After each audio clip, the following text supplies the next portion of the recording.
Well, hello. Welcome to season 2, episode 66 with me, Misheard, with my podcast, Misheard Song Lyrics. The song we're going to be talking about is a misheard lyric from none other than Steve Perry. And you know that name because he was the longtime frontman of the wonderful rock band Journey.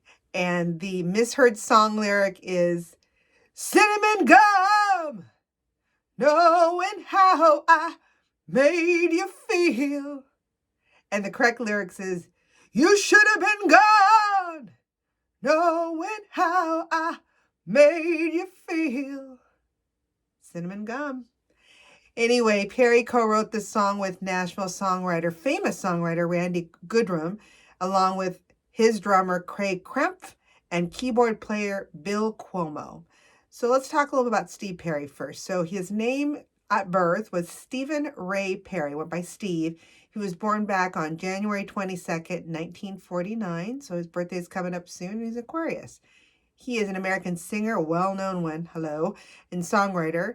And like I said, he's best known as being the lead singer for the rock band Journey pretty much from 1977 to 1987, so 10 years, and then came back from 1995 to 1998. He also had a successful solo career, which is what we're going to be talking about with his song today, Oh Sherrie. And the solo career began between the mid 80s and the mid 90s, and then he's had some in and out appearances in the 2000s, and I guess returned to music back full time in 2018. That's good to hear. Perry's singing voice has definitely garnered a lot of attention, a lot of fans like myself, and some prominent musical peers such as John Bon Jovi actually dubbed him the voice, which I can also understand why.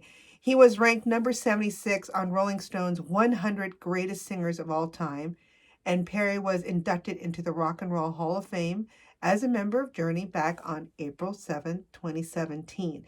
Now, interesting thing about that, first, did you know, is he was there at the induction, but, being a gentleman as he is, he did not perform with Journey because now it's with my Filipino brother from another Filipino mother, Arnel Pineda, that's now the front man with Journey. So he didn't perform, Arnel did. So he was there to at least receive the Rock and Roll Hall of Fame and gave a acceptance speech, but did not perform. Did not know that. So let's talk more about this misheard song lyric of Cinnamon Gum, or He Should Have Been Gone.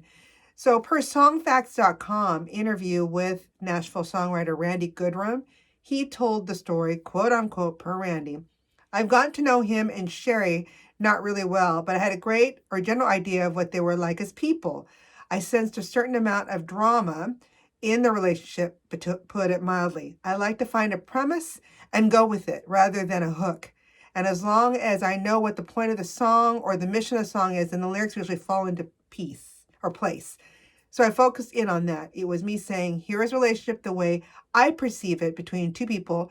And when Steve gave me a scratch tape that had him singing what I call a la-la track, which is when the singer just sorts of sings nonsense and non-words, I listened to his vocals and listened to some of the vowels that sounded good on high notes and some of the ones that sounded good in the middle. That's another little trade secret that I do when I get a scratch vocal. And I fashioned the lyrics around the relationship. And then, of course, I took it back to Steve and showed him what I've done.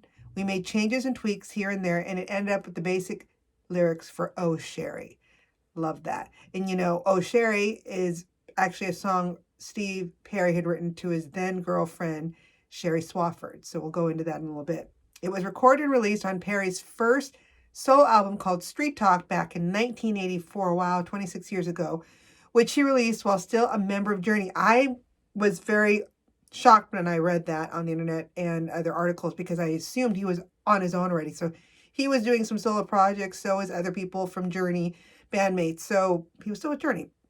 The song is often regarded as an honorary Journey song, being credited to the band on several hit compilation albums and in other media, largely due to its resemblance to the band's trademark sound, definitely, as well as their performances of the song on the Raised on Radio tour, which proved to be Perry's live swan song with the band.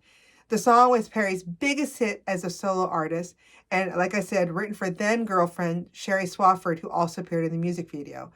The song hit number 3 on the pop chart and number 1 on the rock chart in the US because of the success of the music video. and released to promote the song, which received heavy airplay on MTV. I remember it on MTV. Second, did you know, is two of the song's co-writers I mentioned earlier that they were the supporting musicians, Bill Cuomo, who was the keyboardist, and Craig Krempf, that's all like drummer. They actually also performed on Kim Carnes' signature song, Betty Davis Sighs. Remember that song? Back in 1981. So they got some street cred. So both Como and Cramp and Perry had started composing the song. We heard a little bit about what Grandy Goodrum, the songwriter, said of how they put together the lyrics. And they said at approximately midnight, with a little more than the simple chorus of Oh Sherrie and Hold On, Hold On, Hold On, plus a few simple sounds, they created the song. And apparently the muse of the song, Sherrie Swafford, had been in the room with them initially, but gone to sleep because of the late hours. So she went to bed. So a little bit more about the music video, because I watched it a couple times and I totally forgot about the video within a video premise, which is hilarious. So apparently the music video was actually shot at a historic, what they call entertainment venue, and for only but soon to be named hotel called MacArthur. It's actually located, for those of you that know LA, well, I don't, at 607 South Parkview Street in LA. And when you put that address in, or MacArthur, it does tell you it's currently used as a rental venue, but it's now going to be named a new hotel, and it's still yet to be named as of the taping of this podcast. So back to the video. It's a video within a video, which starts out as Steve Perry dressed in Renaissance garb as a groom in a royal wedding, is what I took, and ends up stopping the video not once, but twice. Says he just can't do this. I mean, I think he thinks it's just ridiculous, you know. So I get the feeling that the video, or at least the video of the video, so he's in the video, on his video concept, and talks to his agent and other hanger-on. As you can see, everyone wants his time, and I just need to get out. This is just too much. He then runs off, and I think it's somewhere in the hotel next to stairs, and then all of a sudden it's quiet, and then he sings that cinnamon gum, or it should have been good, a cappella, the first two lines of the song, and then runs down the stairs and finds his real life girlfriend at the time, Sherrie, the inspiration, at the bottom of the stairs in this cute little white cotton dress, sans bra, looking up at him. I think holding his hat and his leather jacket or something, knowing that he must have called her on a payphone, you know, because they didn't have cell phones, or maybe they did. No, they did. Maybe. I don't know. He called her and said, come get me out of this crazy Renaissance fair video. And per songfacts.com, I want to know whatever happened to Sherrie Swafford. Apparently there was many articles written, some saying Sherrie and Steve Perry, they, were in love for a while, but it didn't last. And they eventually split. And long after, Perry supposedly said, spoke well of her, saying that they were, quote unquote, crazy in love, and that dating a rock star was no easy task, I can only imagine. And that Sherrie Swafford herself kept a low profile in an effort to protect her privacy. And she described herself as an animal lover and yoga instructor who never married or had children. So just went off in the sunset on her own.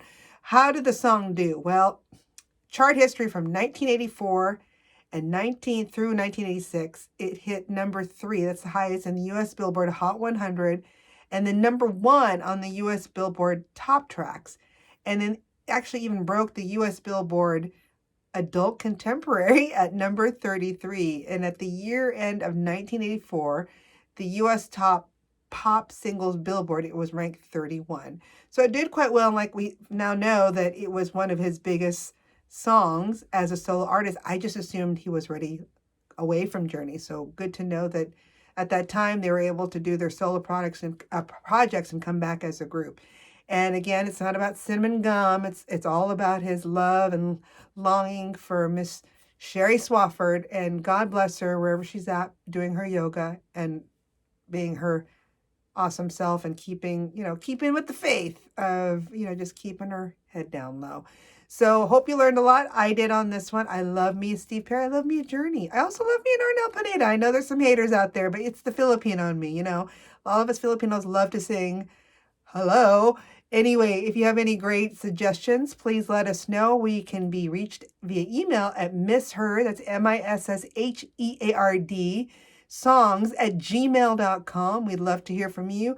Or check us out any of our social media sites on Twitter, on Instagram, on Facebook. It's been some great comments. I've gotten some great offers that I might be able to talk to you about later on. So anyway, thank you. Hopefully you had a wonderful Thanksgiving for those of you that had to stay home and hunker down, and we will talk to you next week. Keep those songs, keep singing those songs wrong. Bye.